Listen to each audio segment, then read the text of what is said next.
Hey everybody, welcome back. If you're new here, hi, I'm Mercury. Today, I have tickets to a show. So this is sort of like a twofold thing I want to talk about. Number one, I got rush tickets. So what does that mean? It means getting tickets the day of the show at a discounted rate. So the way that I did that is there is an app called TodayTix. And at 9 a.m., the rush ticket feature unlocked for the show I wanted to see. And I logged in and I said, I want this many tickets, and you have to pay for them on the app. And basically you are picking the show, but you are not picking the location of your seat. It's basically, with rush tickets, they're basically filling you in with whatever seats are open and available for that show. So there's a little bit of a gamble in the sense of you don't know where your seat will be. I could be in the front row, I could be in the back row. But regardless, I'm getting these tickets at a discounted rate.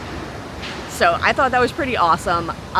So the show that I'm going to see is Gene and Gilda. It's about Gene Wilder and Gilda Radner. And I am so excited to see this. Growing up, through my childhood and teenage years, I grew up on these two comedians.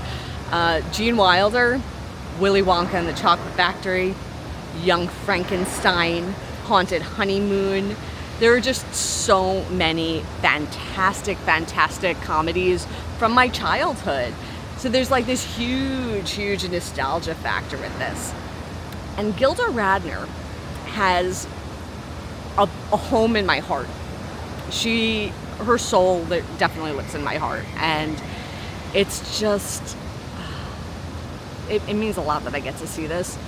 So my parents, even though the Saturday Night Live that was actually live on TV when I was growing up would have been like the Mike Myers, Chris Farley era of Saturday Night Live, but Nick at Night was a thing.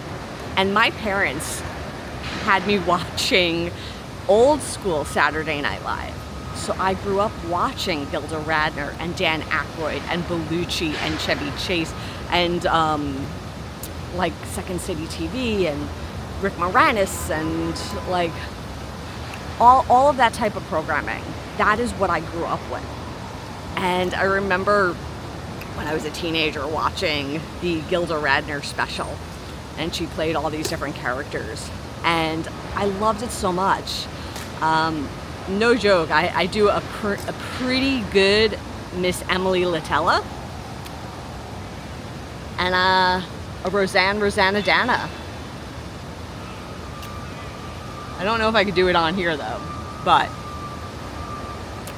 back in the day, on cue, I could just be like, well, my little pumpkins, Miss Rosanna Dana. It's been too many years since I've done it. Too many years. But used to be able to. Miss Emily Latella is easier. What? Get fudge? No thanks, too sweet and rot your teeth.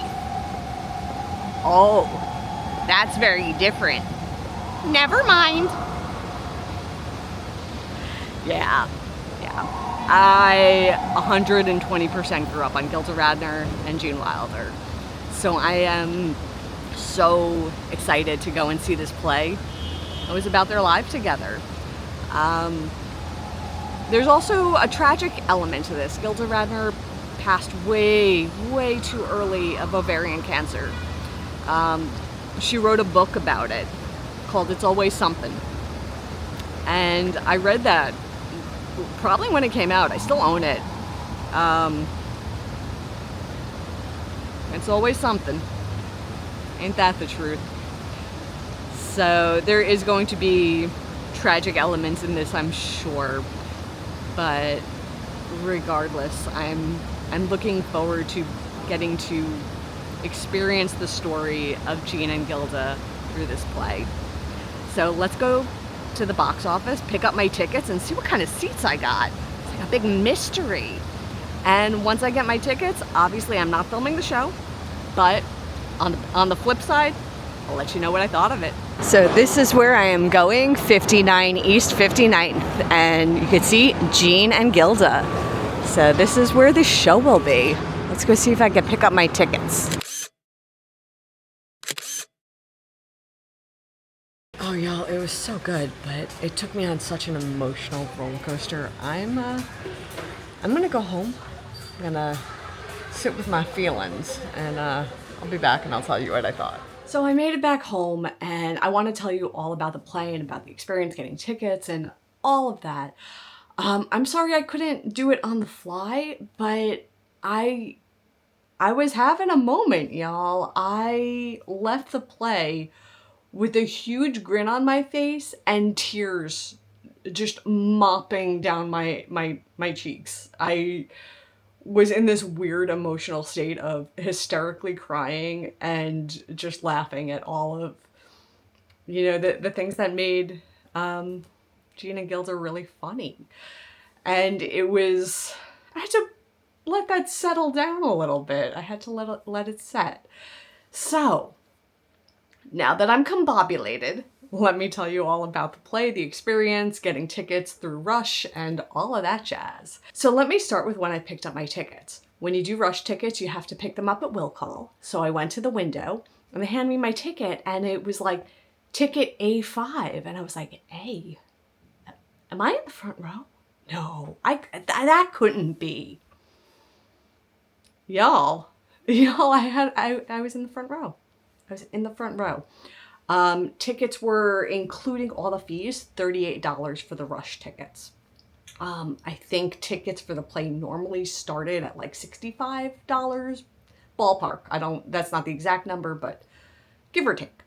So Rush tickets, day of, if you have that kind of flexibility, there's no guarantees. They fill you into whatever seats are empty.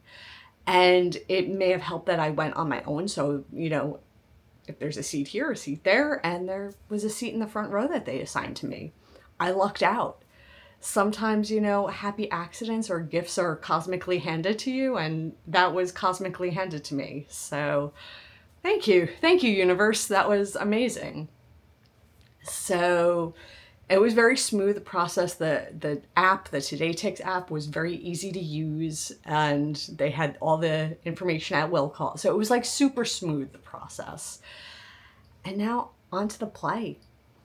Like I mentioned in my intro, I grew up watching Gene Wilder and Gilda Radner. I have this like nostalgic connection to both of them, in the sense that like they impacted my childhood through the works that they did. I absolutely adored both of them. I mentioned earlier that Gilda Radner wrote a book called It's Always Something. This is my copy. It is, the dust jacket has long since been fallen apart. It's no more. But you can see It's Always Something by Gilda Radner. And I've read this a few times over the years. So I knew the story. I knew their story because I read this book. And you might wonder what this is sticking out. Apparently, I have a page this is People magazine. This is December 7th, 1992, page from People magazine, which was about the opening of Gilda's Club, which was the charity organization that Gene Wilder founded after Gilda's passing. And that article I have tucked away in my book.